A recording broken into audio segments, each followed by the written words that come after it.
Au Proche-Orient, l'aide humanitaire doit arriver demain dans la bande de Gaza. Elle passera par le terminal de Rafah, à la frontière avec l'Égypte. Dans ce contexte tendu, Emmanuel Macron s'est exprimé cet après-midi sur le conflit qui, selon lui, présente un risque de division en France. Une déclaration dans un cadre assez inattendu, Jacques Serret. Oui, qu'a fait le président cet après-midi? Eh bien, il s'est promené sur les quais de Seine à Paris, entouré de son service de sécurité. Il n'est évidemment pas passé inaperçu. Des jeunes l'ont interpellé et ont filmé cet échange impromptu.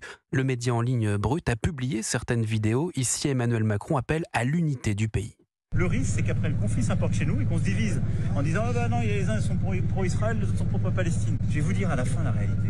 Israël doit vivre en paix en sécurité, les Palestiniens doivent vivre en paix en sécurité. Et tant que les droits des uns et des autres à vivre en paix en sécurité ne sont pas dûment reconnus, de toute façon, ce sera une situation terrible. Autre question de ces jeunes. Sur l'interdiction des manifestations pro-palestiniennes en France, le président se justifie. Je pense qu'il y avait un délai de décence, il y avait eu une attaque terroriste, j'étais pas bon. Après, je regarde partout comment ça se passe en Europe. Regardez dans toutes les capitales où il y a des manifs.